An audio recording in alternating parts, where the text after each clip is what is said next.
Blog Talk Radio.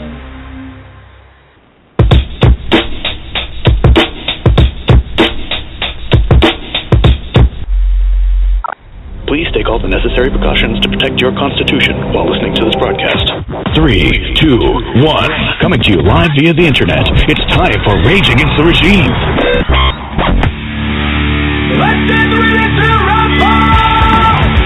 Finally, a show for patriots, defending the Constitution and uncovering the truth at every turn, bringing you exclusive interviews and covering the topics the mainstream media doesn't dare to touch. Call in and join the discussion at 929-477-3565. That's 929-477-3565. And now, here are your hosts, Bobby Who's the Man and Becky Williams. Rage Against the Regime. I'm the man, I'm the man, I'm the man. Yes, I am.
Gathered in their masses, just like witches at black masses. Evil minds that plot destruction, sorcerer of death construction. In the fields of bodies burning, as the war machine keeps turning, death and hatred to mankind, poisoning their brainwashed minds. Oh Lord, yeah.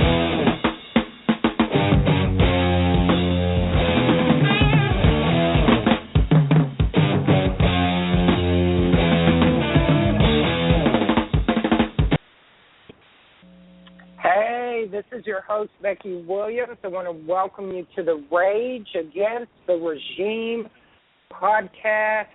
Today is February the 25th at 6:30 Central Standard Time, and I am super excited about the guest that I'm bringing on this afternoon, or rather this evening. Scott, would you announce yourself to the folks out there and tell them who you are? My name is Scott Ferrarello. I'm the co-host of I'm Ready Report and Zone 13 radio show. Plus, I do a couple of pages on Facebook. One's sort of a hobby, Monkey World News, which is a lot of political humor and try to alleviate the mood a little bit from the nightmare that we can't seem to wake up from on a day-to-day basis. And another one is No Lapdog Media. Well, we had a little bit of trouble this time on Rage, which is not uncommon. Scott, one of our regular audience that listens to Rage Against the Regime is actually a courthouse in Washington, D.C. So I would probably be correct in my assumption that they are the reason that you had problems calling in on the 929 number. They do everything they can to silence Rage Against the Regime. I've known as Reba Truthstinger. They don't like what I have to say. I certainly don't try to incite violence, but I try to incite awareness. And if anger is involved in that, then you need to know that we here on Rage would like you to direct your anger in a positive fashion and take action, do something positive. I'd find a resolution and try to avoid this revolution, this train wreck that we're in the middle of. So, Scott, welcome to the show. I'm so honored to have you here. Bobby will not be joining us this evening because of the hour. His wife and his family are his first concern after work. So I applaud him for that. Thank you for that, Bobby. And I'm sure his family appreciates that. So we will be tonight alone on the show. I have posted up the show. We are being streamed through Bank versus You. Jim is in the background running a studio, and you, sir, will be listened to by 27 different countries, one of those being America tonight. We have a huge fan club coming out of South Africa and many, many other countries that now have caught on to who Rage Against the Regime is and what we talk about on the show. Hey, Scott, one of the things that prompted me to ask you to be on the show was the article that you had put up about the triple amputee on Moretti Underground. Man, that struck a chord in me that made me want to choke the eyes out of somebody, you know? Can you share with the folks out here a little bit about that article and what happened to this gentleman for his opinion on what's going on today? Well, he's a Air Force airman or whatever, and he had 3 of his limbs blown off, defending our country. And he has gotten his VA check for the last 9 years without a bump in the road or any problems. But as soon as he goes on the Mike Huckabee show on Fox News, and he comes out and tells the truth about, the president and Hillary Clinton, all of a sudden, he made a joke about being audited, but it didn't even take that. Right after that, all of a sudden, he wasn't getting his checks anymore. They had a problem with his account all of a sudden. Like that was a coincidence. So here he is, He's got one arm, and he can't even get his disability checks now. And that's what happens in, tyrannical governments. You don't speak out against the king or the emperor or the dictator or whatever they happen to call themselves at the time, and you get your money cut off. That's the whole thing. That's the whole reason why they're going to this cashless society. And it's because, they don't like something you say, something you do, or you vote the wrong way, and they just shut your card off. You don't have any money. Brother, we really need to, collectively as a people, the ones that are awake need to definitely take a more proactive approach besides sitting on social media, listening to Fox News Network or MSNBC or whatever it is, One Nation, whatever you're listening to, folks, and exchanging information that does nothing more than piss us off all day long. We really need to be proactive and get like-minded and be able to swallow a little bit of pride and help each other in a narrative or directive initiated by people who have the knowledge and capability to lead us in a direction of resolution. What say you, Scott? Well, I really don't know what people can do. You've got a two-party dictatorship, and you've had that since the beginning of time. I mean, even Abe Lincoln, who people consider a patriot, he was ready to arrest Southern governors because they didn't want to go along with his freeing the slaves thing. Now, whether Abe Lincoln was right or wrong, that's not the point. Right. He was a president of the United States. He shouldn't be threatening to arrest governors because they didn't agree with him. Right. That sounds like, Hugo Chavez. That sounds like, Fidel Castro. That sounds like, Chairman Mao. That doesn't sound like an American president, but he did that. And every president after him got worse and worse. Then 1913 comes around after trying to, get a central bank in here. Andrew Jackson got rid of that. And anyhow, so 1913 comes around, and the powers that be put in Woodrow Wilson, who waits for Congress to go on their Christmas break, and passes the Federal Reserve Act, and creates the IRS and the income tax straight out of the Communist Manifesto. Right. And nobody does anything about that either. Congress comes back, doesn't say a word. They should have arrested him on the spot. They didn't. Yes. And every president after him should have reversed that. But none of them did. And 102 years later, this is the result. A country that is bankrupt. I mean, $18 trillion it doesn't even scratch the surface of what the debt really is. If you add in all the derivatives and everything, it's more like 15 quadrillion. Yeah, absolutely. And if you include that 1.7 billion, that's right, I said $1 billion a year that the maggot in the White House, the usurper, spends every year on his vacations and his family's vacations and his golfing expeditions.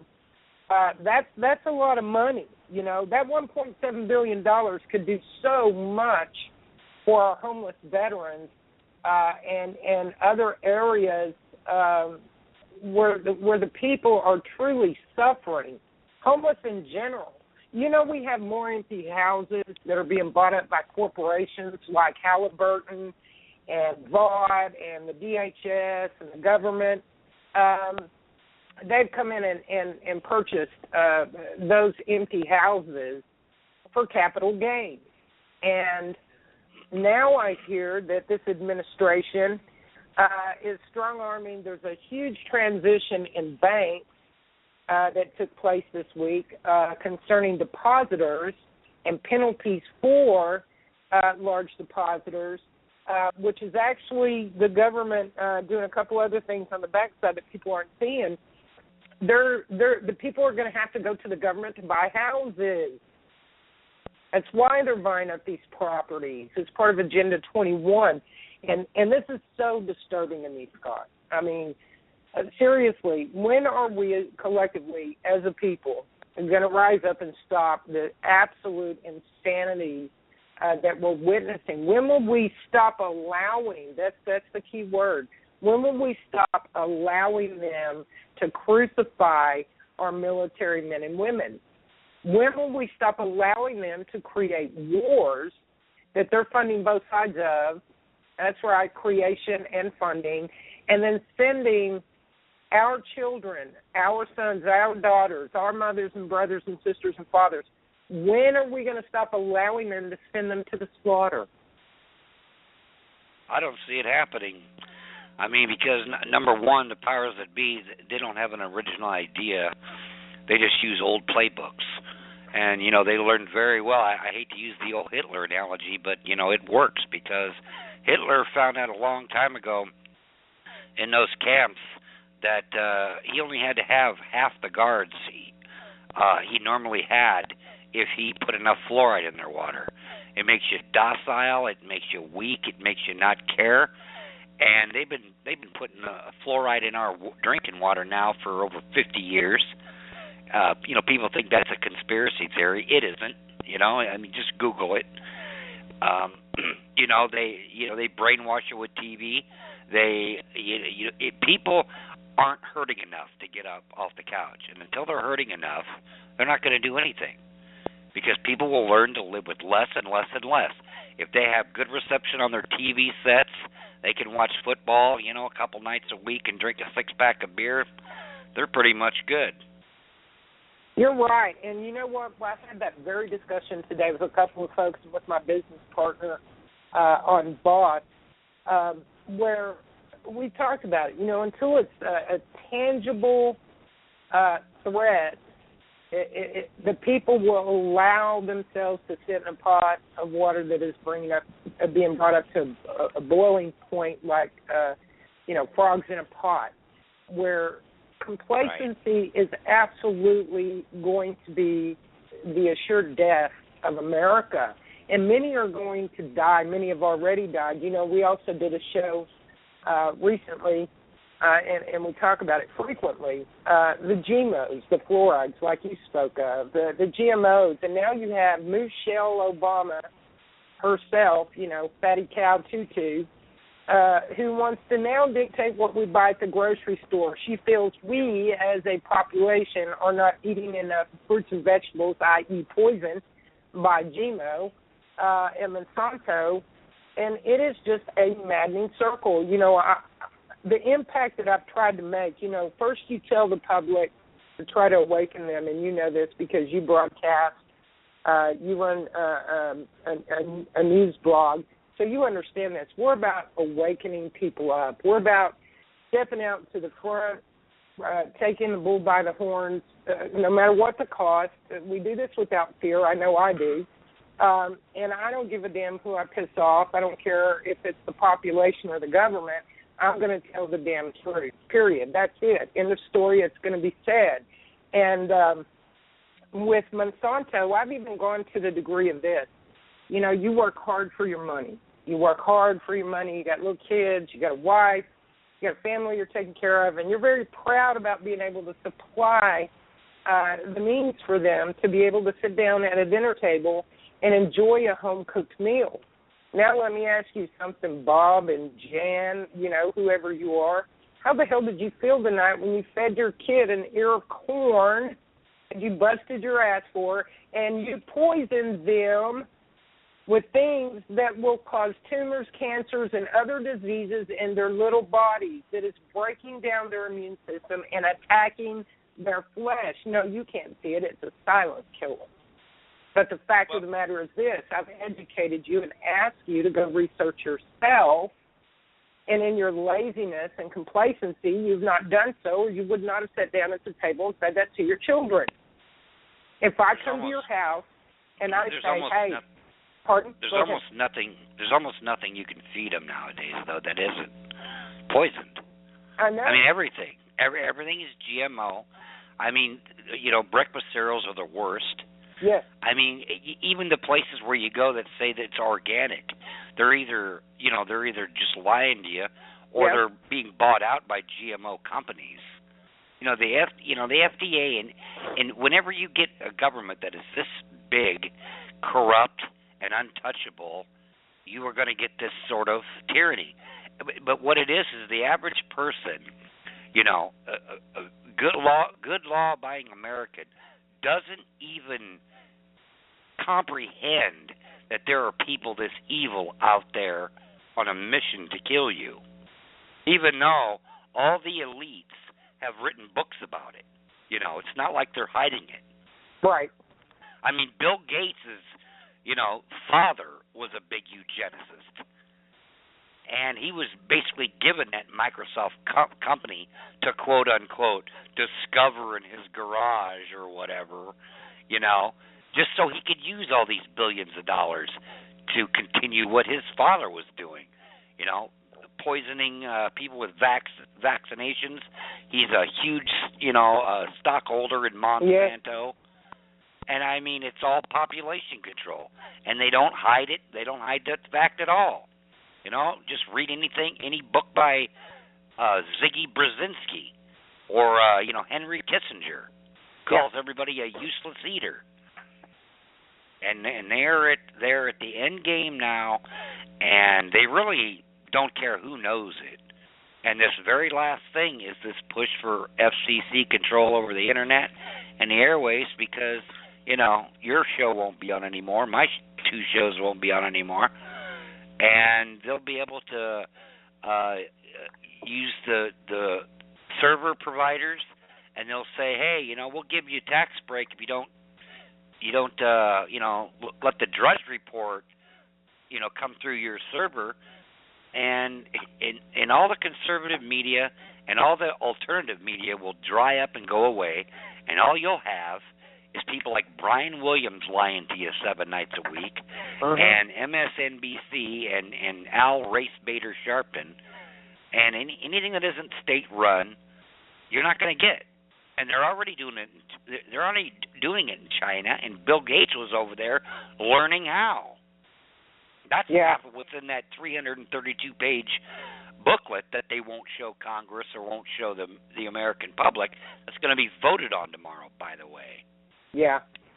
Well, you've got a couple of things going on there with Bill Gates, and I might add that the little sorry Mark Zuckerberg, the little piece of shit, he not only stole an idea, but he procured the idea in a manner that has been nothing more than for use of information gathering of the masses on the internet. And it turns out that Mr. Zuckerberg, his name's Zuckerberg, by the way, I'm being funny, happens to have genetic ties to the Rothschilds. So we often wondered, how did this little man, this little weasel, a little thief, person without honor or morals, take a simple format and in social media and create billions in just a matter of time. I mean, this creation became worth billions of dollars in just a minute. You know what I mean? He did that very quickly, and it is used as an information highway by billions of people, and they monitor everything we do. Scott, if we cut off the water supply to the NSA facility, we'd cripple that corrupt intelligence program that they have on both the towers and the internet. We could hurt them. Well, the thing is that they basically created Facebook, and just like Bill Gates was given Microsoft, Zuckerberg was given Facebook, because the NSA were sitting around one day and they were thinking, you know what, it would take us 4 or 5 million agents and 30 years to gather information on every American, in the country, on 320 million people. That's impossible. How else could we do it? I know. Let's make a social website where people will volunteer their own information. They'll even post what they're eating for dinner that night. Yeah, they do. And you got to, it's brilliant. They are brilliant. They're geniuses. Like Simon Bar Sinister genius. Yeah. And it's working. Yeah. Because, and you can just tell that you and I, we try to wake people up. Most people don't even believe us anyway. They think it's a, tinfoil hat conspiracy theorist. But, we're trying. But, all you got to do is post something on your wall, and you can sort of gauge what people are really like. And, you can put something that's just earth-shattering, enhancing or threatening news that it's important to every American on the planet, and you'll get 5, 6 likes, okay, on that post. Then you can post a picture of a cat eating a slice of pizza, and you'll get 50 likes, okay? Oh, yeah. So what is, that tells you something. Yeah, it really does, and trying to wake America up, I've used every tactic from being as vile and foul as I can to stir up the passion in the patriots, to being frank and monotone in my impartations, to creating think tanks that people were hot on in the beginning, and then we saw them dwindle down to nothing on Facebook because, of course, as you just said, they're dictating who sees what. Out of sight, out of mind. They have huge think tanks of psychologists who do nothing but sit around and assess how the human mind works and how we use our discernment and what will keep us complacent. And they use that as a tool to disarm us. Now, we also have a very dangerous situation I really want to address right now concerning the infiltration of trolls, liberals, who have come in acting as patriots in order to infiltrate a group and cause dissension. We have people that are on the payroll with the federal government that are in there doing the same thing. And they take the leaders out. They discredit and cause chaos for lack of a better terminology, the worms. And they have infiltrated us to a degree that is alarming. And I just wrote a post about it yesterday, and I'll mention it again today, because when you attack me personally and put me in a position where my life is endangered, then certainly I'm going to speak out. I'm not one of those that's going to crawl in a hole. And we have two people in particular. One is a gentleman by the name of Adiel Hemingway, who uses a voice-changing software to speak to people on the phone. Same stutter, same voice pattern, everything. I used to be a PI, so I know how to assess that. And they're supposed to be brother and sister, and she goes by the name of Kristen Spanek, or she did, and she kept changing her profile and getting in and out of Facebook, and now she goes under Linda Murphy. And she would actually use a spoof program, and bragged about it, to call my phone and have the number come up in FBI office, both out of Dallas and San Antonio, at 1:30 and 3:30 in the morning. I did talk to the FBI, and I can press charges against her, and it is a felony, her/him. But she has a gentleman named Mike Toller, who caught a drug charge out of Florida, who is posing in the 3 Percenters group as a patriot, and he created a lie after threatening me in an IM saying expect us, and I didn't know who the hell this guy was. I couldn't return comments asking what he meant by that. It was in caps and with an exclamation at the end of it. And when I tried to respond, it wouldn't let me because I was on a Facebook felony for First Right Amendment being exercised. Apparently it's a violation on Facebook frequently. Some of the things I say they don't want to hear. Anyway, I couldn't respond, so I sent him a friend's request, and he came back with, "Are you effing kidding me? Even I can't help you now. Why would you send me a friend's request?" Well, again, now I'm curious. What the hell have I done? What is he talking about, you know? So it turns out that Kristen Spanek /Adiel/Linda Murphy is bragging that she's the one who keeps getting my account shut down. She's also the one who made those phone calls, and she is also in cahoots with Mike Toller, spreading a rumor that is very dangerous, saying that I turn in 3 Percenters and militia groups and vets to law enforcement. Now, first of all, anybody that knows me knows that's absolutely an insane statement. Becky Williams would never do something like that, and why would I? But you have a lot of people out there who don't know who I am, even though I ran for the governor of Texas, even though I'm known in all 50 states and listened to in 26 countries outside of the USA, and I have spoken at many events and been on probably 100 talk shows or more on Blog Talk as a guest and as co-host. There are still people out there in the movement who don't know who I am. Now, what a lie like that will do is it will put me in danger. When shit hits the fan, it will get me abandoned, and I will be a target. And they well know this. So you're playing dirty now, so I'll go ahead and go public with exposure on your sorry little snaky ass, and I'll let people know who you are, and I will have you removed from groups.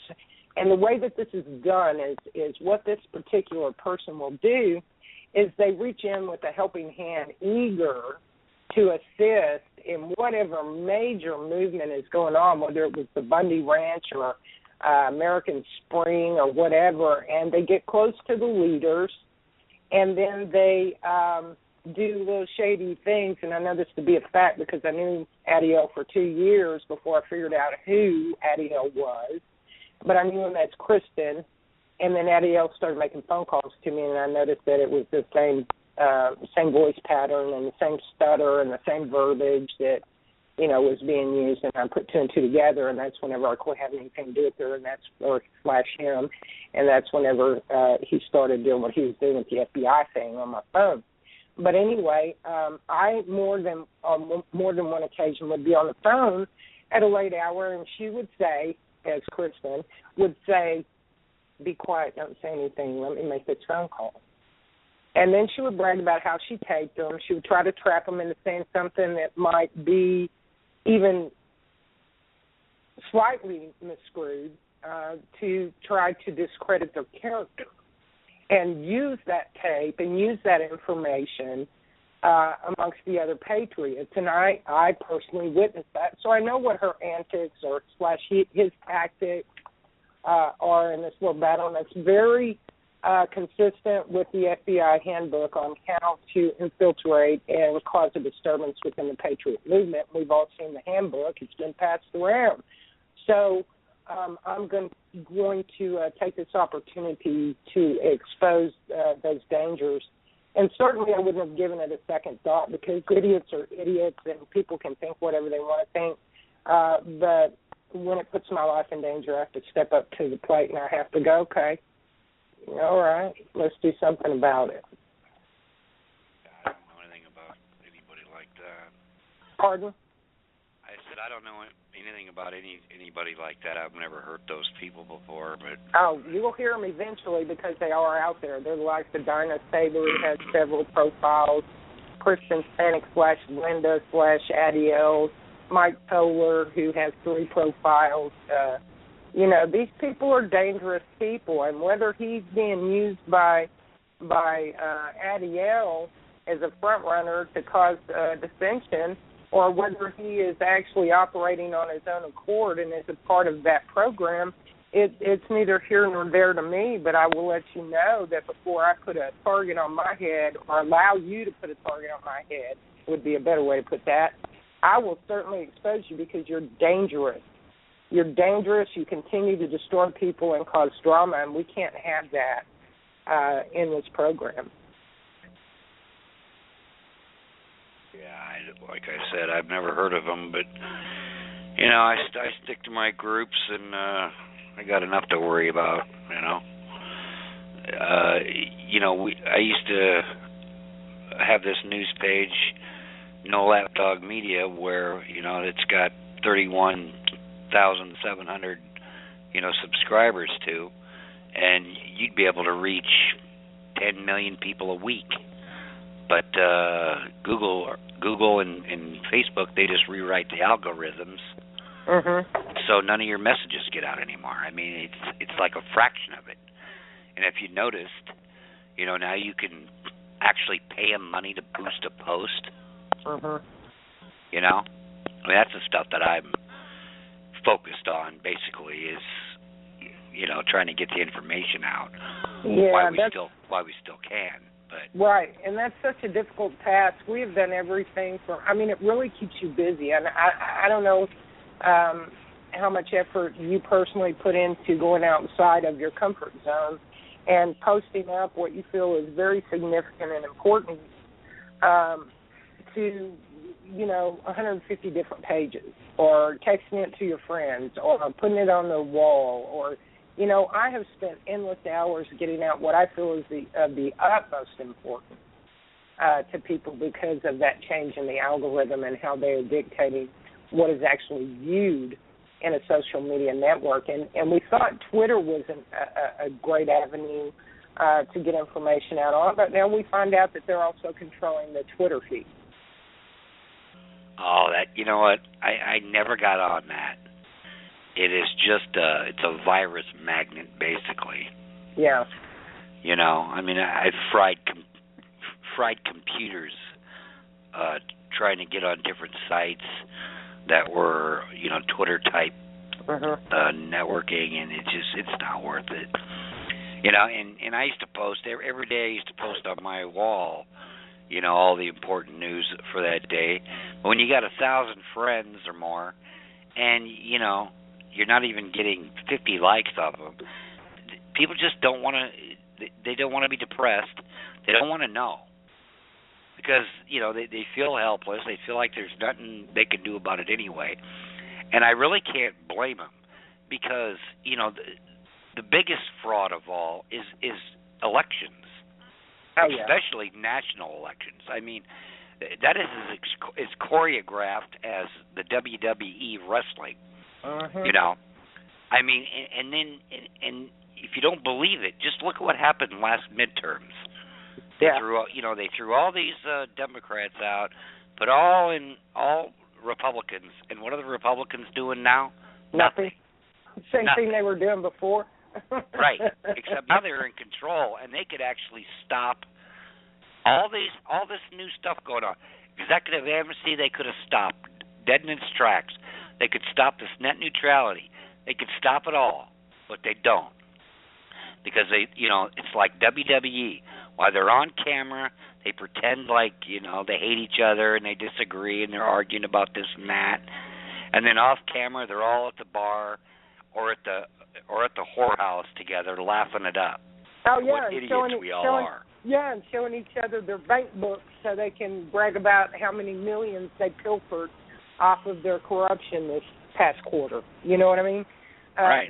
That's the truth of the matter. I mean, we have some of the most corrupt thugs guilty of running Ponzi schemes and racketeering that would make Al Capone look like a 2-year-old in a diaper trying to steal his neighbor's cookies. You know? That's right. And, it's something else when you can just make laws that absolve you from crimes you're committing, which they are doing. I mean, 20 years ago, if you were caught insider trading in Congress, you wouldn't have a job for very long. Now they just make a law where insider trading is okay if you're a member of Congress. And they don't even blink, they don't even bat an eye because no one's held accountable. I mean, they can get caught red-handed and go in front of Congress and lie on live TV, and nothing happens. So let me ask you a question, Scott. I mean, how insane is this? Honestly, we've got a president who is a crack-smoking, non-citizen, pot-smoking, narcissistic, sociopathic Muslim terrorist as our POTUS. And he was positioned, he was not voted in. If we went on popular vote on consensus to place the president, which we do not, and we still have probably 9/10 of America who truly believe that their vote counts in a presidential election. They're too ignorant to know and too lazy to learn that the Electoral College is who places them. There is no committee, either federally or constitutionally, that oversees that their votes are by the popular vote in their districts or states, and people truly believe that they vote him in. Romney beat him by almost 4 million votes on popular vote, but it was a landslide. He won by a landslide. See, people, it's biblical, Scott. Here we have these people. You've got Holder, convicted felon with a weapon. How the hell did he ever become, A, a prosecutor in any state, and B, how the hell is he over our Department of Justice and Law Enforcement? Went in and commandeered an ROTC office on campus because he wanted to turn it into the Woe Is Me black slavery program with black empowerment, and he did it with a weapon with some of his buddies, and he caught a felony conviction on that. How the hell does that happen? How does it happen that we have so many terrorists and people who are tied to terrorist organizations over our Department of Homeland Security, and the average citizen cannot gain employment without their credit being run through a microscope and their backgrounds being checked for criminal activity and being turned away from a position for an $8.50 an hour job based on their history and their past. But we've got the likes of these people setting up, running the government, and we are allowing this to happen. How does that happen? Slowly over time, incrementally. So it's like you were talking about the frog in the boiling water. You don't notice it. And, hey, out of 320 million people, you mean the best we can hope for is Hillary Clinton and Jeb Bush? Next year? Are you kidding me? This is what I mean. They keep saying, well, the establishment. Well, who's the establishment? I still don't know after 20 years trying to figure it out. I don't know who the establishment is that are picking these two identical, opponents who are related, by the way. Right. They're distant cousins. And you can look this up on YouTube and listen to Dick Cheney's wife admit that Obama is Dick Cheney's eighth cousin and George Bush's sixth cousin, or vice versa. Oh, yeah. I mean, do you know what the odds are that all 44 presidents are related to each other? I mean, it's ridiculous. But Well, it just tells you that it was bred. They were bred for this. Yeah. For their and place. it's always been the ruling class versus the slave class. Well, that's very interesting that you brought that up, because actually I did a show. One morning I woke up with three things on my heart, and it was pretty heavy. It kept ringing in my ears. It was resonating, and it was three words: complacency, fear, and subordinate. And I looked up the definition of all three of those words, and I can tell you that with confidence after that research that this is exactly what we have succumbed to. Controlled by fear, subordination and complacency go hand in hand. We have been taught all our lives that they rule over us, when in fact the way government is supposed to operate is they are supposed to be subservient to the people. The people are actually the ones who are supposed to be in control of what their government does or does not do. And because for generations we have been taught the opposite, we have allowed the control by the police, unlawful control by the courts, unlawful control of government, and now we suffer for it. Now it is to a point where we are truly in a very bad situation, and it's imminent. This is danger. War has been waged on the citizens. Hey, Scott, I'm going to bring Bill in. Bill, I've unmuted your mic. Would you introduce yourself to the panel? Bill, can you hear me? I'm here. Yep, I'm here. How are you guys? Brother. Say hi to Scott. Hi, Scott. How are you? Bill DiGirolamo from California. How you doing? Sorry. Hey, Bill, you've I'm been doing listening okay. for a while, brother. You've been listening for a Yeah, while. I had you guys muted also. Sorry, it took me a second to get to you. I had to unmute myself. That's okay. I'm trying to enjoy a little bit of dinner. I haven't eaten a thing. What do you think about this conversation, brother? Well, obviously, I'm all over it. I mean, I'm right in the thick of it with the thinking.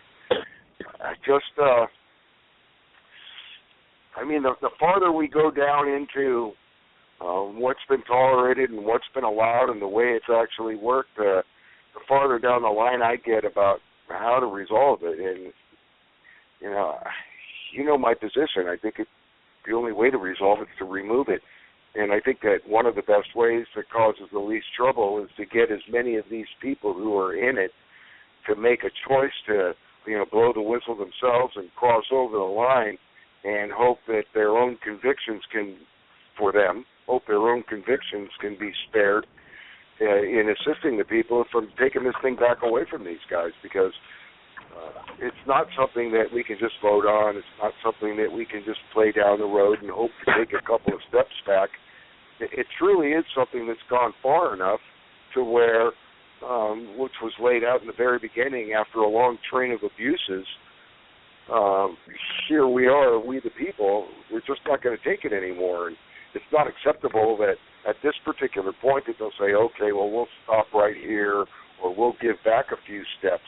It's like we were willing to tolerate a bit of this overstepping for a long time, but it's gone too far past just a bit here and there.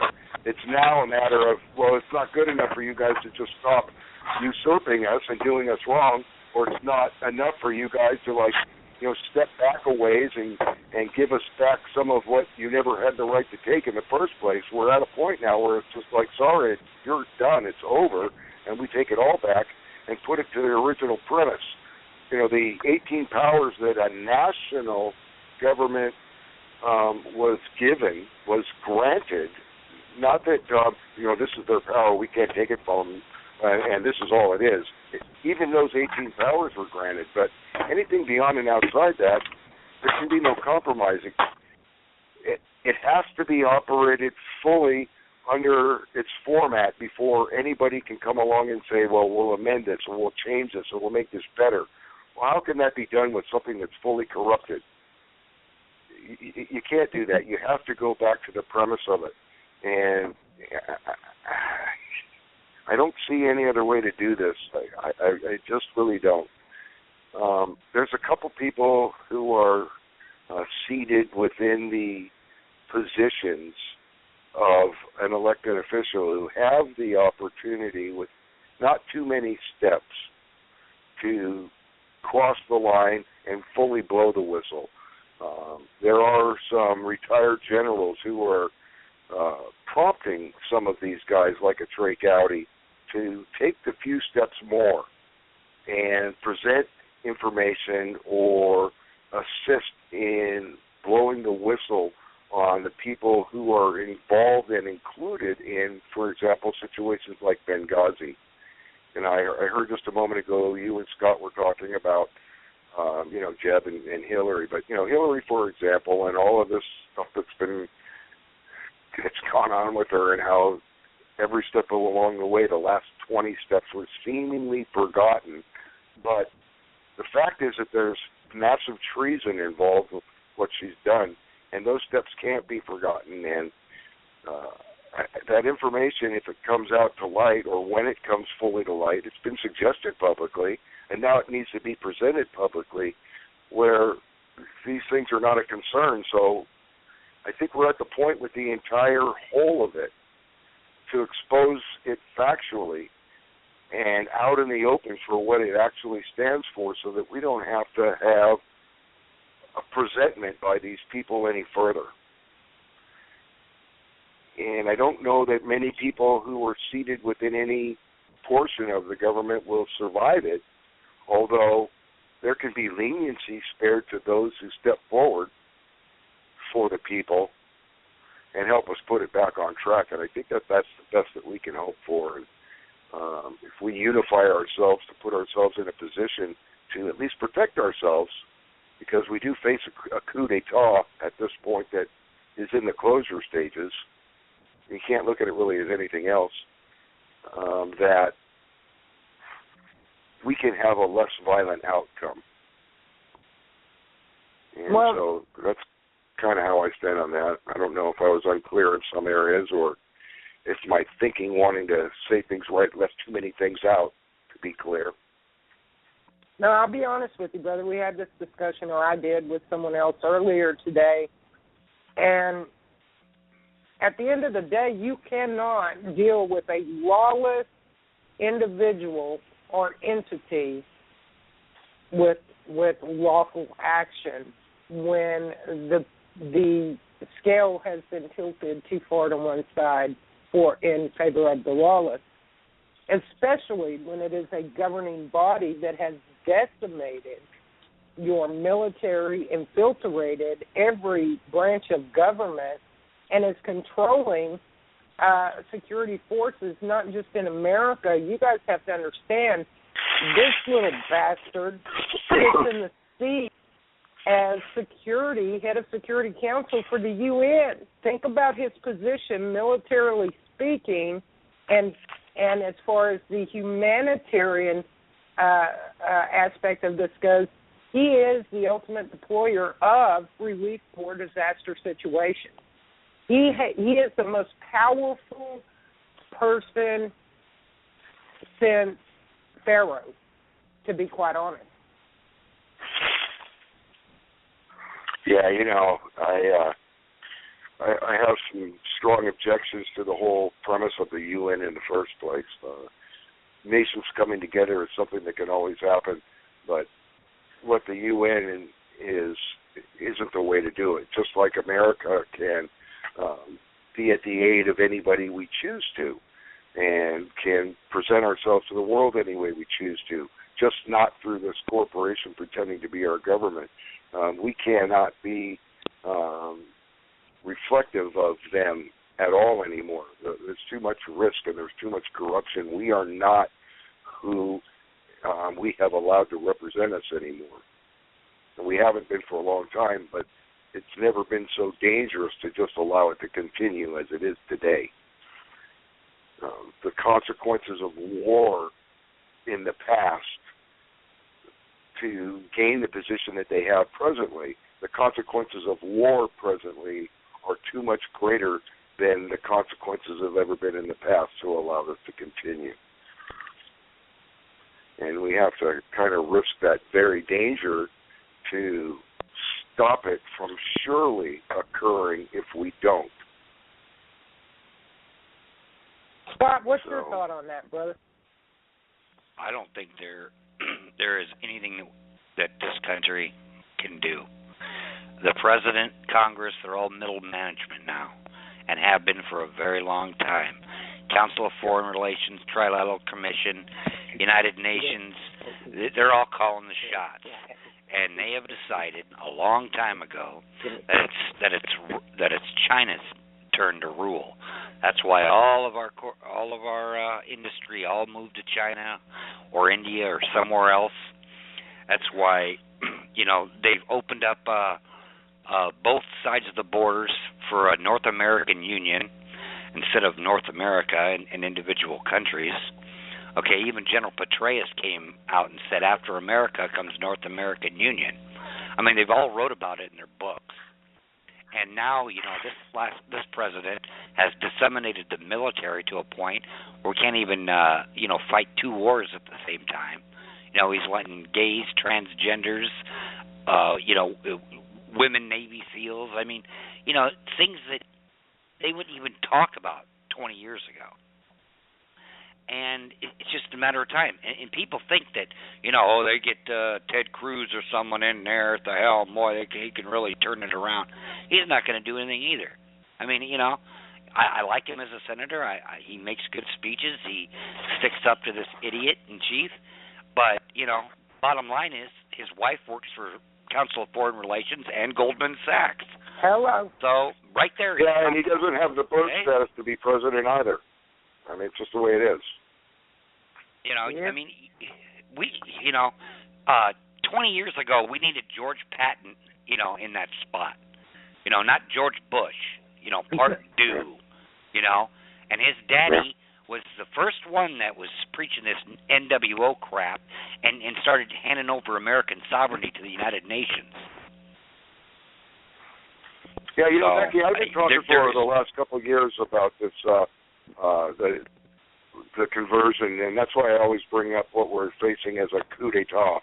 I call it like I see it and like it is, about the conversion of America to becoming just another global territory. And what Scott just expressed with the North American Union, that for the most part is what the global territory would be. And those borders of ours and the state that we are under this forced de facto, it may be the fact that we sit with, but it's not that we have to surrender to accept it. And I really think that that's what, with the Patriot unification and the necessity of that, it's something that we should prepare not to do. There is enough of our military, if we use the military that has previously been, and some very powerful people involved, and a force of organized patriots.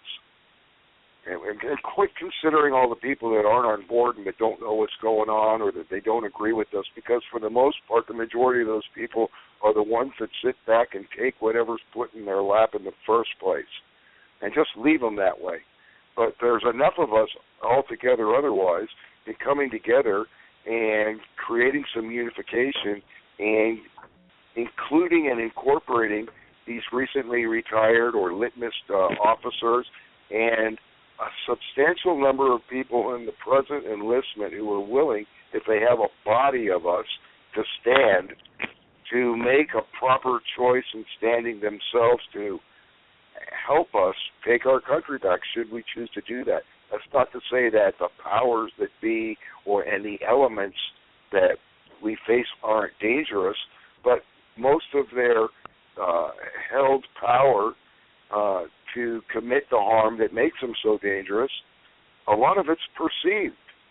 And if we take our own portion from them, it puts them at a real strain to actually force on us what would need to be done. And it would require them to expose the rest of what we've been telling people all along about who we're really up against and how many resources foreign would step in to do that. And there's a lot of countries elsewhere and within the European Union and other places that would see the opportunity to cause the same stand for themselves. It's just a matter of somebody stepping up at a time, and in America, we're past that time, so we better do it soon and take charge of what is left to us to do. I mean, we have a unique situation. We're actually required to do this if it gets to this point. It's not like an idea that, well, it's possible that you guys could do this. It's a requirement that if it gets to the point that we face today, actually if it gets to the point that we had come to 150 some odd years ago, that we're required to do this. You know, that long train of abuses that good Americans are willing to take was obviously a long train, but we're getting pushed off the back of the caboose right now, and we better just let that train go right off the cliff and take back our country now. Well, think about it. After World War II, that was the last time they had Congress declare a war, against another country that posed a threat to the United States. I mean, the generals in Vietnam should have said, you know what? You're giving me an unconstitutional order, and it is my right for the oath that I took to not follow that unconstitutional order. So unless you have a declaration of war from Congress, we're not going to war. All right? It was easier. That was easier than Scott too for a guy to actually, and it didn't happen obviously as often as it should have perhaps. But the circumstances were different. But it was easier then to not follow an unconstitutional or simply a bad order then. And there was something else that existed. I'm not saying we should have a draft, but just consider the psychological element of an army where there's a draft involved. You have more conscientious, maybe even objectionable people who end up in the service, rather than a set mind frame that seems easier for powers that be above extra-military. I'm not talking about within the most pure areas of the military. I'm talking about extra-military who may pass down orders through the ranks. But you have a more conscientious element of people when you get even the undesirable drafted within it, because you have a better balance of conscientiousness. And that's not to say that these people won't follow orders, but it'll keep things different to the books. You don't necessarily have as much patriotism, but you don't have as many vulnerable thinkers also. And, the way like Israel does it. What's that? It's like anything else. Whether you're the top person in government politics or the top person in the military, you don't get to wear those 5 stars or be that congressman if you're not part of the team, if you're not ready to follow orders. I mean, that's why there were so many powerful colonels. You've seen how many people were purged recently from the military. I mean, they found out this admiral was he was gambling, so they kicked him out of the Navy because he was gambling on the side. Are you kidding me? I mean, these are trumped up charges to get rid of somebody because they were a patriot and they didn't want to follow these unconstitutional orders. So they purge all the good ones and they keep the rotten ones. And that's been going on in police departments since, the 70s. I mean, remember the Serpico movie when they asked him how many people in your precinct were corrupt? He said all of them. I mean, that was the 70s. So, they found a long time ago to operate like the mafia. That's what they do. It's a global mafia. Well, I know that Obama has definitely fired well over 200 top brass military officials since he's been in office. And how many Joint Chiefs of Staff have been replaced? I don't think along with those who left because on their own. Dempsey would eat his own children. That's what I'm saying. Why is he purging the military? That's what Hitler did. Mm-hmm. I mean, like I said, they're going through. They go through the same playbook. Hitler also created, his own healthcare system. He also created a Gestapo and a Stasi, and he called it Homeland Security. Boy, that's a coincidence. Yeah. Isn't it just? And where does that term? Terrorists. Go ahead. You guys know where the term the security of the homeland and the reference to homeland security comes from, too, don't you, originally? It goes back to the original militia doctrines, talking about the security of the homeland, being of the militia. So, they've kind of crafted almost everything that they start, like an Affordable Care Act. Almost everything that they pose and present by language is opposite of what is actually occurring before us or being thrown on the table. Exactly. And the Department of Homeland Security, what are they doing? They're an illegal alien processing center, I mean, Ellis Island was for a reason. It was to put my grandparents who came here from Palermo, Sicily, put them on an island and make sure they didn't have the measles and Ebola and stuff like that, and let them sit there for a couple of months and then let them in the country. No, not anymore. Well, that's something I know a bit about. I'm done. That's something I know a little bit about, flying them in from Ebola countries. Well, yeah, and beyond that, let's get real with this whole immigration. There was a very strong and pretty thorough process involved that everybody seems to not have any regard for or any conscientious thinking at all about, and that is the requirement to learn what it is to be an American, to learn our history, to learn the law. And I don't mean the statutes that have replaced most of our law, but the actual law of the land, the history of the land, the meanings of the aspects of being an American. Those were requirements to become a citizen, and you had to pass that test. You had to show a proficiency of understanding of being an American before you could even go on to the next step to either become one or be denied to become one. What you just mentioned first about the dangers that they are not screening and allowing in our country is something I'm trying to do something about now. But beyond that, and before we got to this point, there's a whole other process that was abandoned. They keep talking about our inefficient immigration. It doesn't work. It's all jammed up. Well, then let's look at why that is. Do we have an administration who's not qualified to do their job? And if that's the case, get them the hell out. Oh, it's taking too long. We're too backed up. Well, then you don't have the right people for the job, and they're getting paid for something they should be fired from. How can you fix a system that's not being followed? You follow the system, and you make it work. And if you're not able to do that, you get them out and replace them. That's not the plan, though. See, that they know that in order to bring in something crazy like illegal invaders, you have to break the system. It's why they're collapsing our financial system, because out of that will, arise one world currency, global socialism / communism. They're crashing their own currency and their own system. It certainly isn't ours, and we shouldn't be fooled into thinking it is. It doesn't have to hurt us if we say, well, it's not ours anyway, and along with that, all that debt, it's not ours either. We abolish it. We don't have a debt. We don't owe a penny to anyone. For that matter, why are we even paying taxes? I mean, if you can just print as much money as you need, why are you taxing people? You can just print money, because they know that poor people are easy to control. But rich people or upper middle class people, they got a little bit of freedom.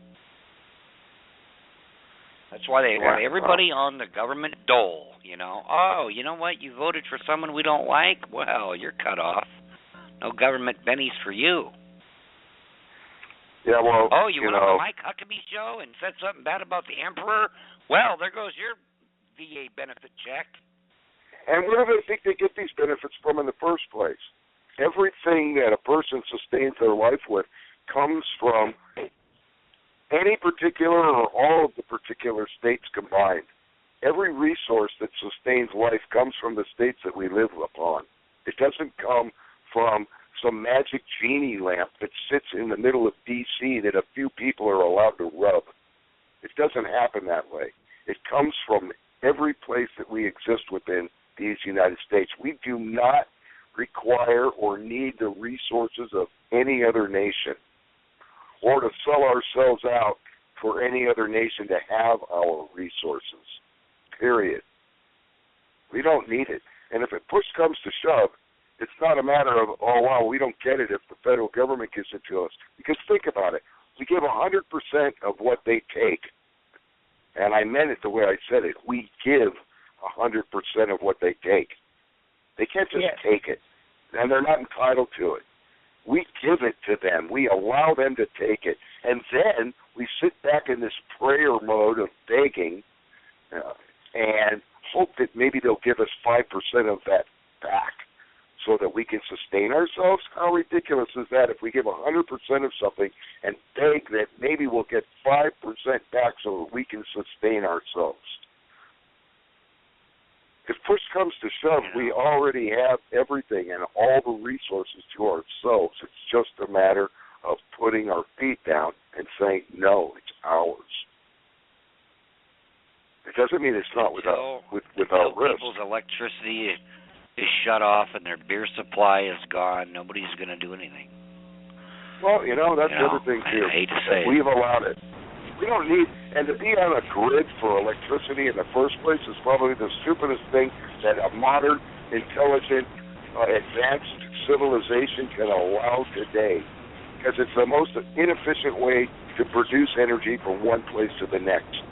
We can produce more electricity in every individual spot that is needed without a grid. Except that one of the greatest ways to control economy and a people is to dole it to them and have them be dependent upon somebody else like them to provide it. And those are the greatest industrial corporate people in cahoots with the banking and the corporations that own the governments who control these resources. We have the means to provide much more efficient energy, but we don't have the people who control it willing to give it up. And at some point, we just have to take it. We just have to take it. That's easier said than done. Well, it is, but it doesn't mean that we shouldn't do it. It's easier to sit back and pretend that everything is wonderful until, you succumb to death or watch your children completely raped over the coals.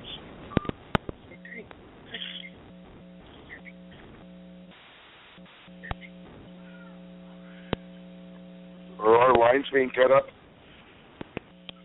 No, we're here, brother. Can you hear me?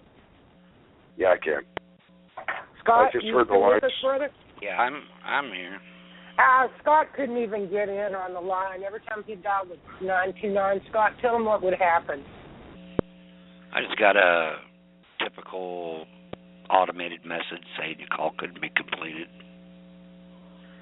Yeah, I've had that several times calling in.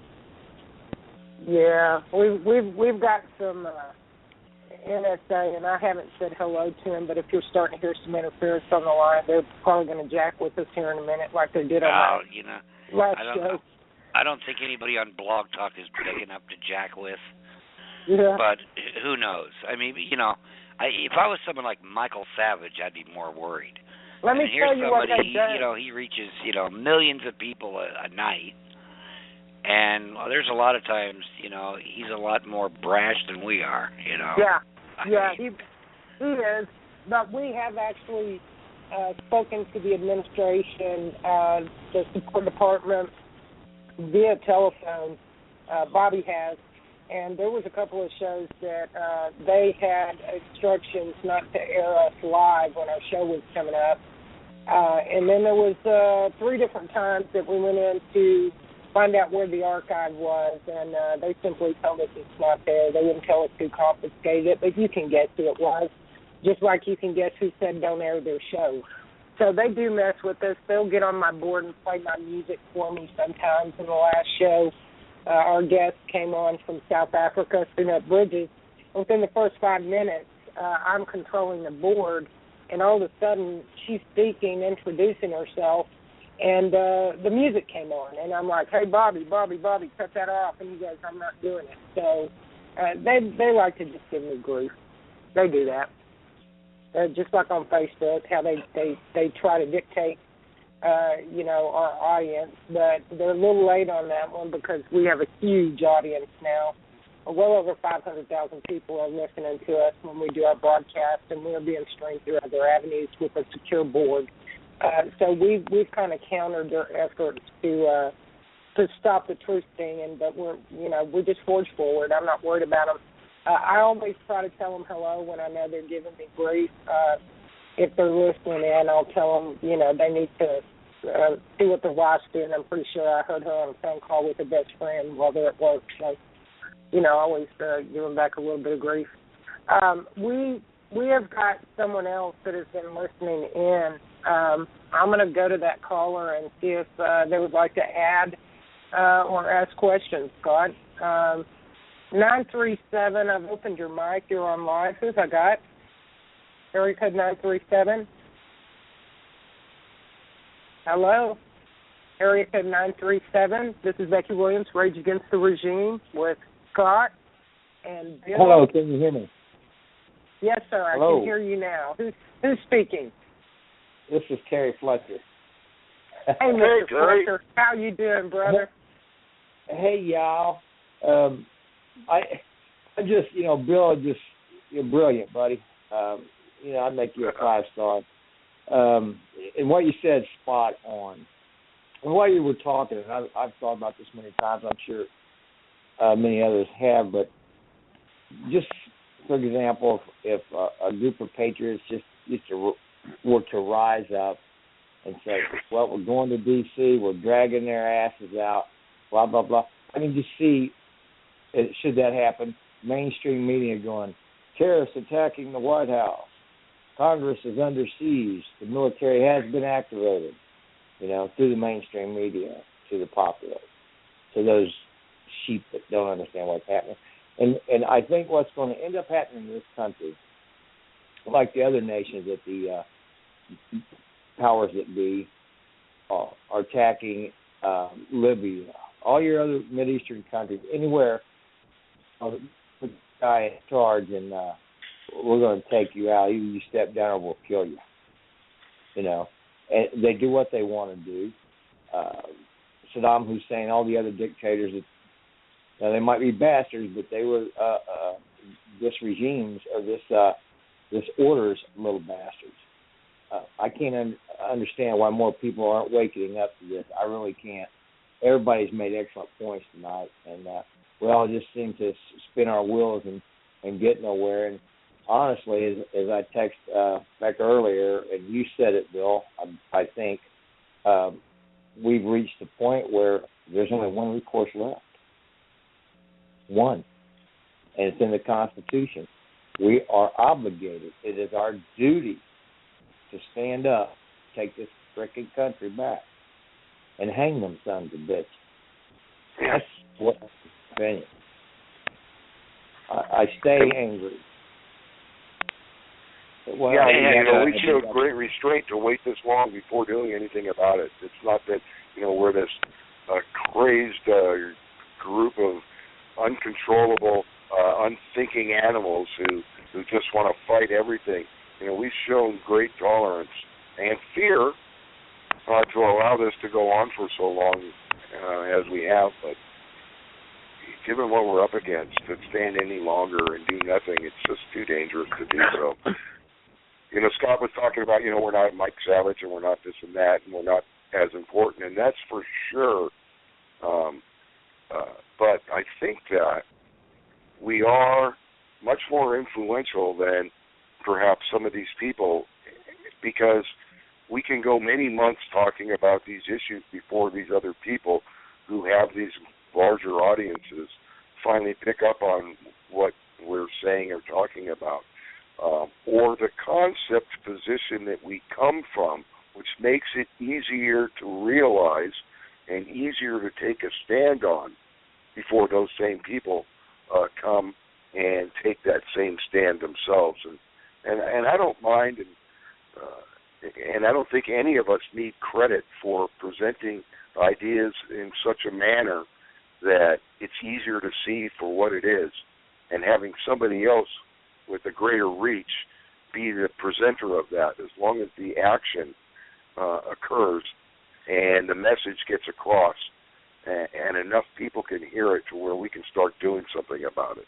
I think that, these forces and powers that want to restrict the hell out of us, they're starting to worry more perhaps about some of our influence than our reach. And I think at this particular point, with so much at stake, we need to use more of that influence perhaps and broaden our reach, or force those with the greater reach to start reaching further still. I have a theory, and that's one of the reasons that I asked Scott on the show, besides he's brilliant, and I enjoy his impartations, is, I have a theory, and I myself am guilty of being really pissed off at veterans for not standing up and giving the citizens, or the people, if you will, direction to stand behind them and follow. Across the board, we've seen the VA administration and this administration paint them as indigent terrorists, insane people with a disease that they like to use called PTSD, mental disorder, if you will. And they have so beaten them down so troddenly that it is they've taken their food away from them. They're taking their checks away from them. Hell, I know so many vets that the only supplement they have is a government check, whether it be a VA or Social Security benefit, and it's so minimal it won't even pay for their prescriptions. They keep them drugged down, and it's because that is the only way that they can control the very killing machine that they trained up for that purpose, knowing full well that it's not just the gun owners in America that are patriots that are tired of this crap, but the capability actually lies in the hands of the trained soldier. And, when you've got an asshole like Robert McDonald, he surely must be Ronald McDonald's brother. I mean, what a clown. He's out here trying to deceive even a homeless vet using the guise that he's trying to help this gentleman. Now, we've seen across the board in some states already where it is illegal to feed the homeless. You will be arrested. We've got a elderly gentleman in Florida that's been arrested 3 times for running a soup kitchen to feed these people. We're seeing it in California. I'm not shocked about that in California or Florida, but it is an atrocity. The very essence of this country has been to help everybody, and we won't help our own. And that absolutely infuriates me when I see the billions and billions of dollars that have been given to the foreign invasion, which, by the way, folks, is a declaration of war on Americans. The war is already here. Quit telling me about you got to wait who's going to throw the first blow, who's going to throw the shot. It's being thrown at you every damn day. Every day. This is not 1776. There are many facets of war, and we are definitely in the throes of that battle right now.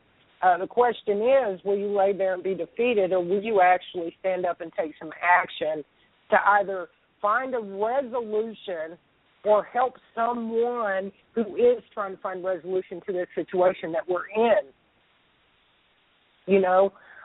Veterans are being mistreated. We've got felons and wannabes holding very important positions. I mean, you got the Secretary of the Veterans Administration out here lying. What a sack of shit. Stolen valor. The bastard needs to be in jail. He needs to be out of position. He has no premise whatsoever to sit out there and lie to a homeless veteran in order to identify that veteran and pull him off the street, so he said, to give him better accommodations. I don't believe that for a minute. One in 30 homeless people in America are American children. Meanwhile, they play on the public through mainstream media that all these babies have come through, unaccompanied minors who trekked 1,500 miles through 2 and 3 countries to show up at the doorstep begging for help in America. Bullshit. That was an orchestrated invasion. We have proof of it. Hell, they ran ads for the mules to run them in the other countries. So I get a little bit bent backwards and sideways over this subject because I happen to love my brothers and sisters who serve. And I know full well that the mass majority of those people that went in with a patriotic heart and a caring heart and wanted to just take care of business and assure the freedom of not only the people in this country but other nations, where these wars have been created by our governments for the purpose of genocide and moving a chess piece for a stronghold over territory and resources. Our soldiers didn't go in with that in their heart. They did not know that. But they're paying the ultimate price. They paid it on the field, and they're paying it here at home, and that pisses me off. Well, yeah, I think that what we see, like with the PTSD, and sure, there is huge trauma and stress that our men and our women face in the military. But I think that the difference today over the hardships of all war in the past is that there is a lesser percentage of the honorable nations or people involved with the decisions and reasons for war compared to the corporate position and personal gains and necessity for causing war, and that the honor with how these men and women are treated is more reflective of these corporate entities who could care less about any of us anyway, rather than the nations that are endeared and us people who love our men and women of the service. And that no matter what war there is, there's great hardship, but when there's less honor involved with bringing these people in back home with, there's a much greater hardship. But there's also the psyop. I think we're in a holy war too, brother. I do. I believe this is a holy war. They've turned it into that. We've got a devil's minions entity called Islam across the board that for centuries and their very goal is to dominate, annihilate, and bring the end of the world to fruition. That's what sure, they're they doing. Can create and that. They're here for that reason. That's what they're doing, and we're seeing this vast takeover at a very alarming rate. I mean, Jesus Christ, we've got Russia buzzing England with armed aircraft. We've got ISIS moving into the European territories of Italy and France. They're in coalition with Hamas and Al-Qaeda. They try to act like they're not buddies, by cussing one another. That's bullshit. I don't believe that for a minute. They're all of Islam. They all have the same agenda, and they've been doing the same thing for centuries. I get so sick of people telling me how there's nice Muslims. Read the damn Quran. Read the Hadith. Read it. Well, Actually, after the Crusades kicked their ass and knocked them out of Spain and Europe, they didn't make a peep. They didn't say crap, okay, even if they had a mouthful of it, okay? And countries like Iran, they actually admired Americans. They wanted what we had. This is when there was still a Shah involved. Well, what happened? Jimmy Carter got rid of his ass. Yep. He installed the mullahs, and that's when it all began. Okay? That's when it all began. I watched that happen. You didn't even hear of radicalization before the mullahs got in charge. So thanks, Jimmy. You think about the fall of Rome. That was the Germans and Persia. That's where Islam came out of. That was the first catastrophic world war, to be honest, and as the world knew it back then, as far as empires go. And then you look at World War II, you're looking at that Nazi insane narcissist Hitler, who was a community organizer, by the way, who his first allies were Iran. Who is that? That's Islam. Now you see what this government has done. It's actually aligned itself. I've never seen the likes of this. Every ally that we have is a Muslim friggin' nation. We have alienated the true allies of America, and now you have them chastising that stupid bitch Rice up there talking smack about Netanyahu being in there and talking to Congress. Shut the hell up, Susan Rice. Shut your damn mouth and sit down.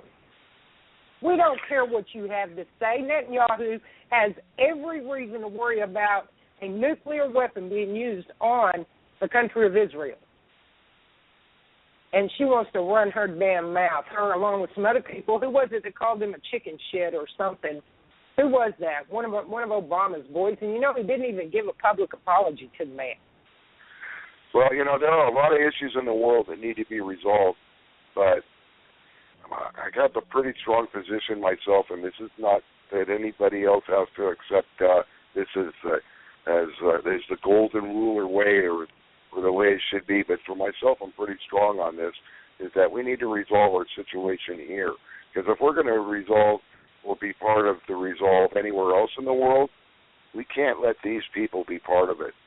We can't. We cannot allow these people that are taking over our country to have our say-so in the resolve of anything else in the world.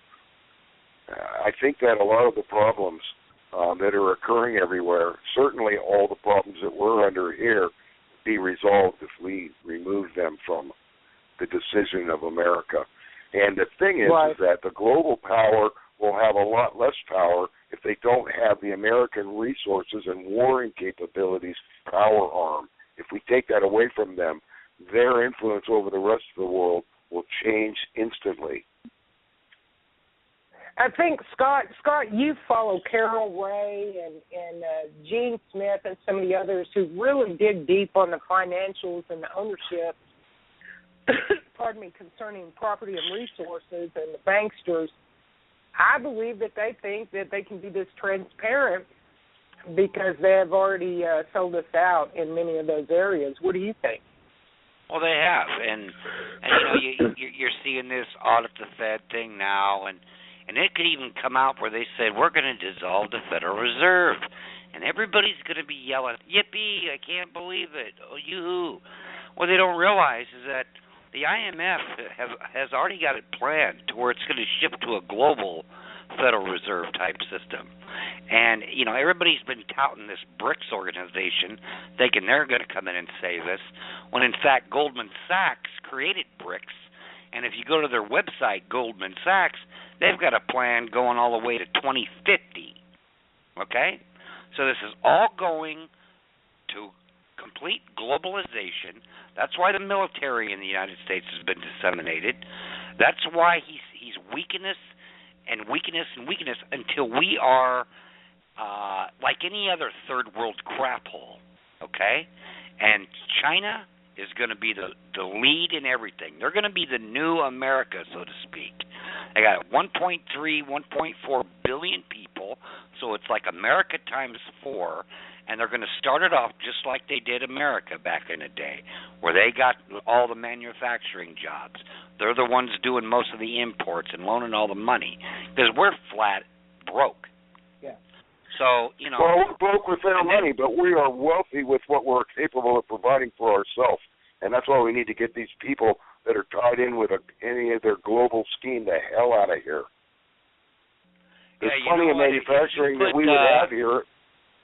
If you completely overran D.C. with nothing but patriots in every office you could think of, including all the Supreme Court justices, which are only there to rule against state laws, you'd have a chance.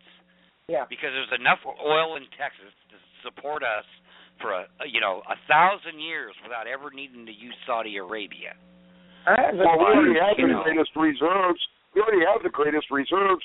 And we own those at the kind of price that would, if we were going to go with accordance like this menagerie this facade that they pose today with how expensive the price for a gallon of gas is, which is bullshit.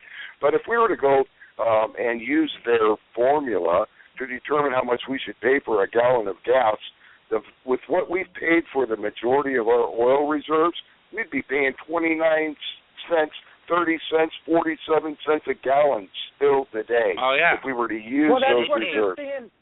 That's what They you're say 8 seeing cents in a the gallon. Middle East. Go ahead, brother. 8 cents a gallon in Venezuela. Okay. There you go. Yeah. Now, and that's interesting because, too, Scott. Scott, whenever we had the off the Gulf Coast, we had the oil derrick blow up, and they blamed it on the British oil company. What was the first damn thing Obama did after that? He gave Venezuela the capability to drill in the Gulf. Am I correct? Well, they're drilling there. China's drilling. Everybody's drilling there but us. Yes. They refuse to let America and the British cannot drill there either. Well, see, that's just another problem that would be resolved if we removed them. Another resolvable problem just by removing them. And the other thing is that we don't, and not even going throughout the frozen methane beds of the world, but just in the Gulf of Mexico, because that's a pretty deep bed of water.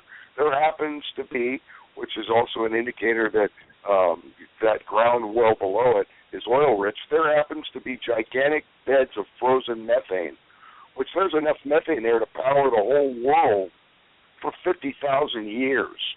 We don't really even need the oil so much for fuel. We also have hemp, which is something that Henry Ford tried to introduce the first automobiles with. He had hemp material for the body panels of his vehicles, and he used hemp fuel diesel to power his engines before J.P. Morgan and the Rockefeller brothers got a hold of him and introduced him to U.S. Steel and their other buddies and got him to convert the body to metal parts instead of using hemp product, and to go to gasoline fuel from the oil product instead of using hemp diesel from hemp. So we have a lot of resources here, and hemp is replaceable every 4 to 6 months. We don't need to deforest.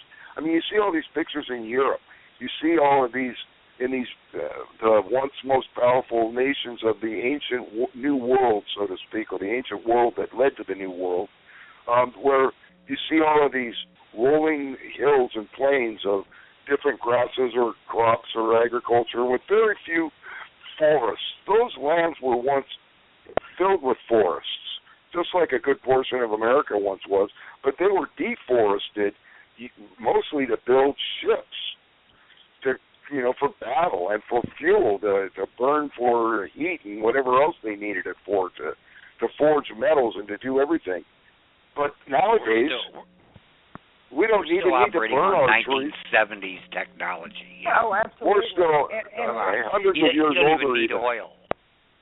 You don't even need oil. We can simply grow hemp. I mean, they can take energy right out of the sky, right out of the air. That's right. That's right. The technology that's been suppressed from the public is ridiculous. We all should be living like the Jetsons, today. Yeah. And instead, we're still Flintstones. That's right. Yeah. But it serves the power of the individuals who control the resources we're allowed to use, and not the prosperity of the people. And, that's another problem that's solved if we remove these people. I'll give you an example, Scott. Bill and his partner have come up with a product called ViraGuard, or ViraGuard, and ViraGuard, VIRU, that will boost the immune system and kill viruses you would not believe it will take care of that have been unleashed on the population. And the FDA is trying to give them a hard time about marketing it in particular verbiage or a particular manner, because the FDA doesn't have control of it. I myself used it, and I was sick as hell with the flu, and I guarantee it will kick it out. It will kick it out. People do not have to die from the flu. And, Bill, you can explain it better than I can. Well, they're not going to do that. They're on an agenda to wipe out 90% of the population. Yeah. All right? Yeah. So unless you want to jack it up with some GMO, it's going to give people a tumor in 5 years. You don't want to hear about it. Yeah. It's funny, because what I have is kind of like the body armor, except for the internal system that they want to ban. It's like, okay, well, we're going to shoot you guys, but it's not going to be lawful or legal, for you guys to have body armor anymore, because if we shoot you, we want those bullets to go straight in. Well, if they want to poison us, and they will do this at some point, if we want to unleash a bunch of viruses on you or migrate populations that are really sick into your population to break you guys down, we're not going to allow you to defend or protect yourself from that. And things have just gotten to the point, especially with the status of our nation today, where I just said, I'm not going to be afraid of them preventing me from doing this. I'm not going to not say what the science has proven that this actually does. And I've taken it on myself to offer it out. I raised money for a prominent professor years ago to get it FDA approved, but they didn't want to see that happen. They tried to block us every inch of the way. They didn't block us to just shut us down. What they did is they made us retest at great expense until we weren't able to participate anymore. And they sent somebody along to buy it from us. They were willing to pay good money. Well, we'll just buy this. And they couldn't commit or obligate themselves to the one paragraph that my professor friend wanted, and that was that they would be obligated, required to put it to market, or they would have to forfeit all the money they gave to us, and then all the patents would come back to us, and we would still control it and be able to pursue it ourselves. They were willing to pay big money, but they wouldn't be obligated to putting it to market, which means that they just wanted to cover it up. So instead what they have is the FCC and the FDA, these rules, these statutes that they create unconstitutionally. And that is that, okay, well, you can't say that it actually does anything for anybody, because if you do, it's a drug, which is how they classify it. And if it's a drug, you can't sell it unless we tell you that you can. Well, look at marijuana. And that was legal up to 1932 when they discovered that it cured most cancers and did 1,000 other good positive things that the big pharma drug industry and the liquor industry couldn't well, it was mostly the industrial reasons. It was mostly the industrial reasons that got marijuana out initially. Then they turned it into a Class 1 drug, which it can't actually be. It's not a drug, it's an herb. Well, right, but then they made it a Class 1, which it can't be, because a Class 1 means a narcotic that has no medical purpose whatsoever. Well, it does have a medical purpose. It's been proven. States have legalized it, and they started it initially. They fell into their own trap. They started it initially for medical purposes. Even though they held us into an unlawful system of that you had to be prescribed to use it, they still trapped themselves by going along with it. So it's still a Class 1 drug, which it can't be. Heroin and cocaine and all these other drugs, those are Class 2 narcotics because there's still a medical purpose for them, blah, blah, blah, all that. But the reason that it started to fall by the wayside initially, and if you look at it, it's still the case, because even in the states where marijuana has been, by the state, legalized, hemp is still freaking illegal. It's because hemp is the biggest imposition against the global industrialist power and wealth. And now it also is proving to be against the industrialists, which are the chemical corporations who own the majority of the big pharmaceutical corporations. Most people think that those are standalone companies, and they're gigantic, and of course they are. But most of them are owned by the chemical corporations, the Monsantos, the DuPonts, the Dows. Those are the big powers that have been united with the world banks for all of the modern era, with the oil companies and these other folks, who in some cases are also owned by these giant chemical corporations. And something that's not openly seen in public very often is how many of these oil companies are actually owned by a chemical corporation. So, we see this corruption. I honestly believe that maybe if we change our format a little bit in the future and have a couple of shows where we talk about nothing but the positive impact, probable resolutions, and the positive contributions that we can make. Hell, we all know at this point, I know my people that listen in are more than aware of the dangers that we're in and much of the content that we shared tonight on this show, perhaps we can change the course of things if we start reporting positive information, useful information. For instance, I'll just go there. We talked about what you bring to the table, Bill. Scott has certainly a plethora of knowledge that he can bring to the table. He's genius, in my opinion. Myself and my partner, Ron Gentry, who happens to be on. Ron, say hi to the panel. Well, hello, y'all. Hello, y'all. Go ahead, Bill. Can you hear me? You're talking about expressing the positive benefits of living without the restrictions of this element that we need to remove from our midst, right? Absolutely. Yeah. And talking about the avenues and the course that we can change and how can we change it. I'll give you an example. I'm pissed off about the Veterans Administration. I love my brothers and sisters who served, and I'll slap the taste buds out of the mouth of anybody that cusses a military man or woman in front of me. I don't give a shit how big you are. You better not do it in front of me, okay?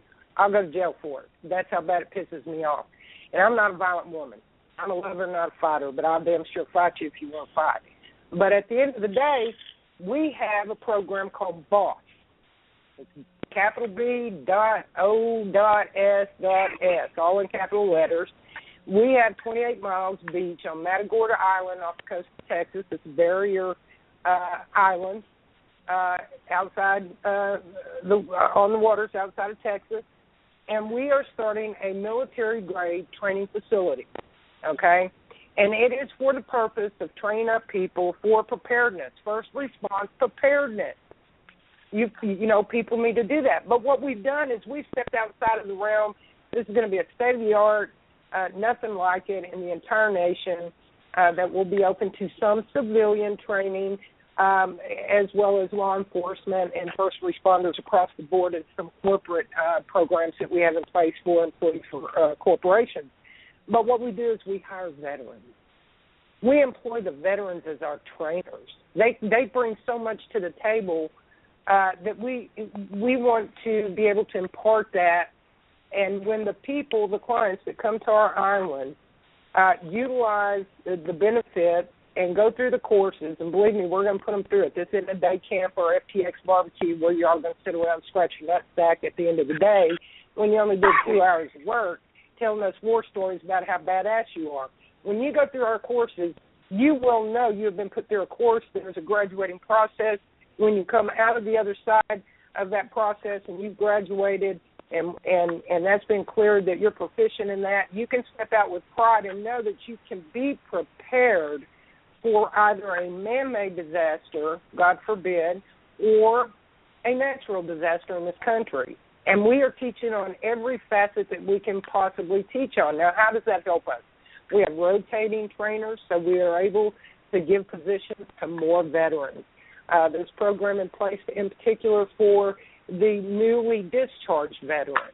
We want that fresh veteran, and there are allocations that have been put aside for them by, if you can believe this, there are government programs out there that we can help them tap into and utilize where, Ron, what are they going to do for the new veteran coming out, the freshly discharged?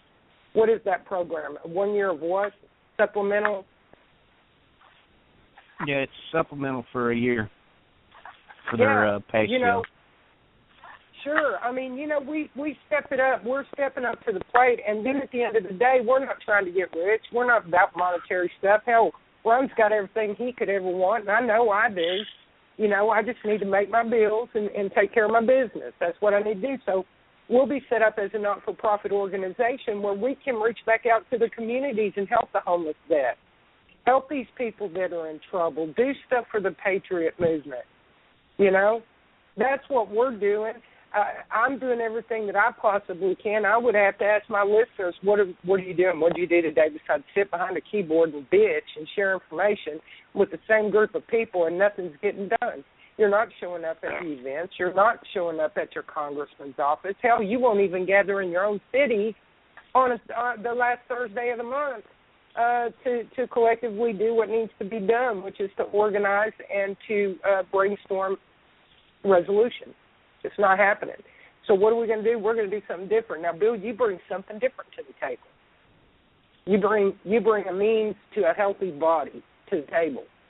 And you're right. It's a defense too. It's a defense too that I think is going to prove itself more than necessary. It's a great benefit, but it's going to become a necessity here soon enough. I mean, let's just face it. They can't take our guns, and a general martial law and a land war against healthy, organized people is something that isn't winnable by them. But if they make us very sick, or they unleash a bunch of viruses on a particular area that they choose to concentrate on and want to take, because simple martial law just won't do, well, they can end up with a quarantine. If they make enough people sick that can't defend themselves, they don't even have to worry about saying, we want your guns given to us. They just walk in and pick them up as they go. Hey, Ron. Look at these local meteorologists. You can't tell me they don't know those chemtrails are not comtrails. They know. Yeah.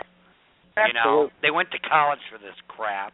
They've seen comtrails are way, way, way up high up in the sky, and they don't rain down, dust on top of everybody.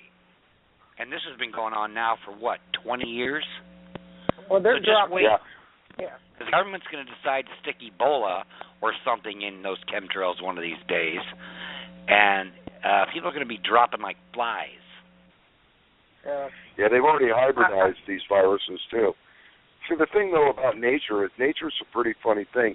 There's the science of nature, and then there's the nature of the science that we're left to deal with. At least in the accredited area. They call it peer review. Peer review are the people who have agreed to go along with the format that they want to present to us. And the thing with viruses is, even if they hybridize these viruses, is that the same way the DNA is held together with electropositive and electronegative energy, the body has attractions that make these viruses so dangerous is that they work electrically with the way the system functions to take advantage of its greatest vulnerability, and that's that it draws directly to the cell electrically in our system, and it binds it up. Well, some of these masterful, and in the case of Professor Lobb, my friend that I've private labeled his discovery with, is that they've been able to identify different groups of atoms, which, in combination with the particular type of humic acid molecule that we use for ViroGuard, for VFI humic acid, it is more electrically attracted to a virus cell than the virus cell can create an attraction for our host cells.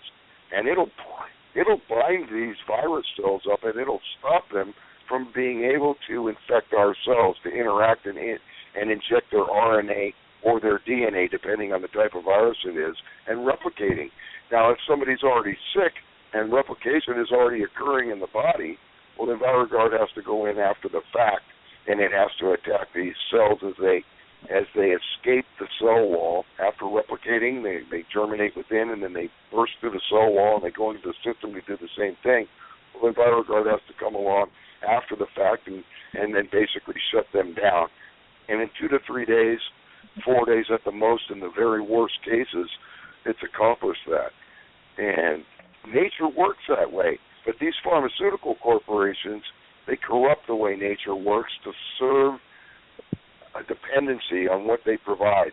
And the problem is that a lot of what they provide causes other problems and inflammation that causes other breakdowns in the systems. And, of course, they have a whole slew of prescriptions to help serve those other problems that will certainly be induced by the use of their products. That's not to say they can't stop certain diseases, but that's not their first concern. Their first concern is to manage them and to have a dependency of us upon them. just to survive with the elements and the extraction from the science of nature that we've been provided with, which Monsanto is great with, because these genetically modified organisms, they don't bear the benefits of the original plant source, and they don't even allow the plant source to reproduce itself any further with seeds. And that's the thing, too, even with the soil.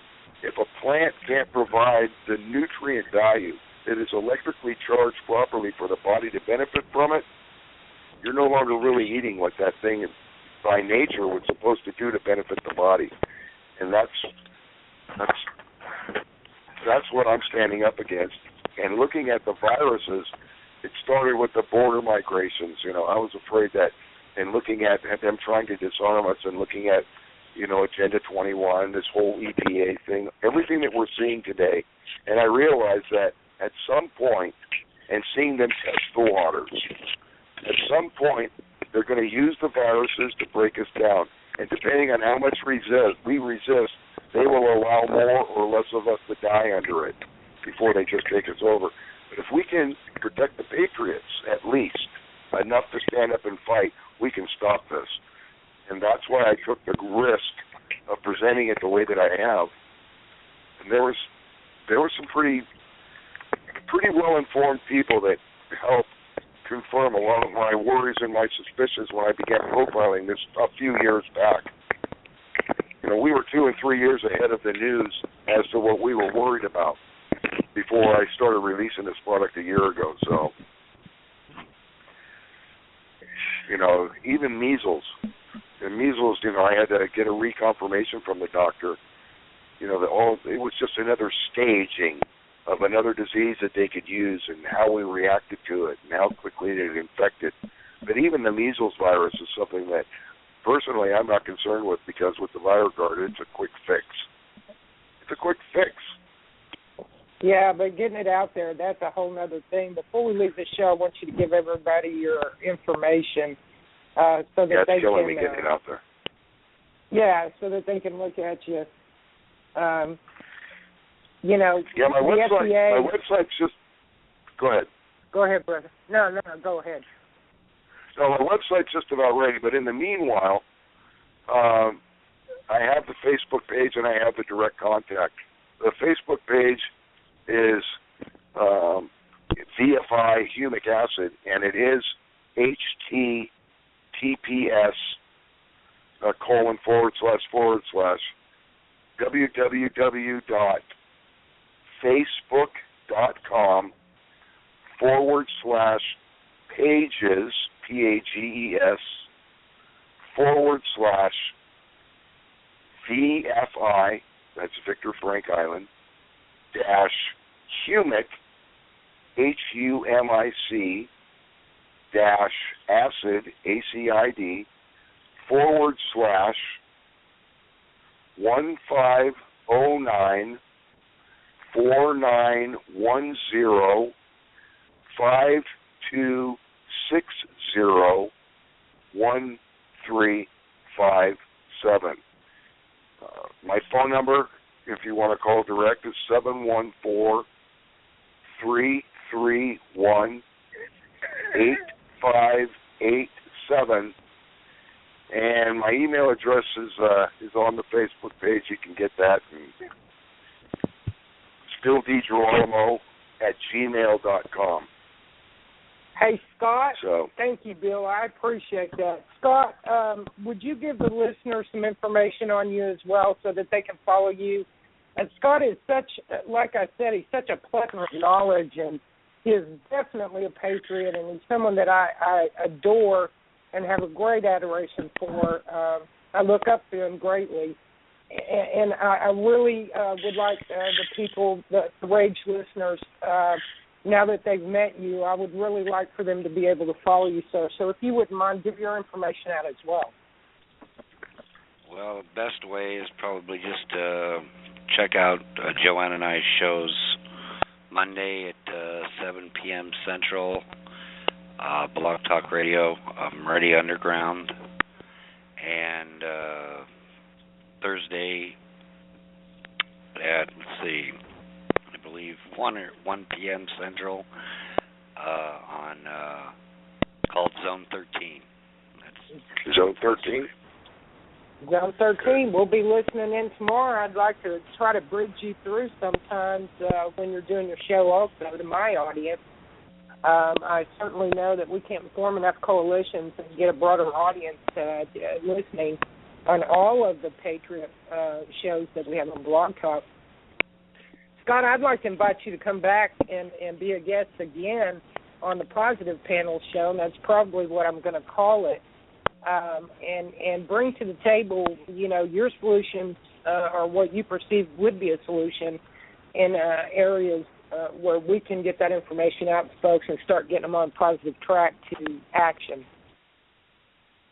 Yeah, if I can think of something positive. I know you've got to have at least one or two good ideas about how the hell we can stop it. Yeah. Yeah. All right. For folks that are listening, I kind of covered a little bit about what we're doing with BOSS. We're looking to have a soft opening. We're working on the website right now. But anybody that wants any information or any of you veterans that are out there that are looking to supplement your current income or to create one because you don't have any, we certainly want to talk to you. So just reach out to me on Facebook, send me a message, and I'll definitely get back to you. The areas of training that we're looking for trainers would be from survival, fire, food, and water, to long and short-range shooting weapons. We have Ron, what is that program that we talked to that young gentleman Ben about today? What is his endurance? What is that program called? Yes, endurance training. Endurance training. Sure. There you go, endurance training. We've got a field medic program / basic EMT that will come with a state certification for the EMT end of that. The other certifications are BOSS certifications. We're setting standards across the board. There is no other facility like the one that we are building. And I guarantee you, if you come and take a course at BOSS, you're going to come in an ordinary person. You're going to leave an extraordinary person with the proficiency to handle the situation in real life for what you've trained up for as far as preparedness goes. We'll be reaching out to, like I said, law enforcement agencies, and there will be some civilian population that will be invited onto the island to participate, but they will be screened, and when I say screened, I mean screened. We don't want any nutters on our island, and we're certainly not trying to build a military. That's for you, NSA. Take that back to the courthouse for me, will you? We are focused on preparedness. Again, whether it be a man-made or a natural disaster, we want people to be ready, capable, and able. We'll also be doing a course on hand-to-hand combat and disarmament. That can be used by civilians across the board. We know that devil's minions are out there lurking, and they like to rape, pillage, and harm other individuals because basically they're just retarded. Because their purpose is to cause pain. And so with that disarmament course that will be given, certainly you should be able, by the time you're finished with it, to leave the island and handle the situation if you're attacked or accosted. So, with that said, gentlemen, we've got about 1 minute. If anybody would like to say anything else, I'd like for you to throw your hand up. Go ahead and say it. It's been a great show, a lot of information. Anybody who, if they mention tonight's show that wants to try VireGuard for the first time, for anybody who mentions tonight's show and buys 2 bottles at its normal $39.95 price, I'll throw in a 3rd bottle for free for now, just for tonight and tomorrow. Wow, that's awesome. For tonight and tomorrow. I'm your walking testimony for sure on this call that it works. I think, Mr. Fletcher, didn't you say you used it? Terry. Did I lose Terry? Yes, I had to unmute. Yes. Yes, it does work. We are firm believers in Apple. As soon as I get the money, I'm going to order 2. Thank you, Bill. Fantastic. Thank you, everybody. Yeah, you're welcome, Terry. Thank you. Scott, do you have anything else, sir, that you'd like to say before we close the show? I think the Zone 13 show starts at 2 p.m. Central tomorrow. All right, I'll post that up, brother. I'll go steal it off your wall, and I'll post it up everywhere. I'll make sure you have some of my listeners on there for him. All right. Are you going to put the link to his show up then, Becky? Yes, sir. I will put his link up, and I'll put it in my Becky Williams for Governor page, which is still offered. I want to thank my panel tonight. I want to thank the guests that call in. As always, Ron, keep it naked, keep it real. Love you, brother. Terry Fletcher, God bless you. You know I love you. Give your wife my regards. Scott, thank you again for being on the show. Until tomorrow, I don't know what Rage Against the Regime we'll have going tomorrow, but if I come up with a show between now and then, I'll certainly post it up. There's nothing in place now, but until the next show, I would like to thank you all for listening in, and may God bless America and keep me in your prayers. You guys be safe out there. This is Becky Williams, Rage Against the Regime. Thank you.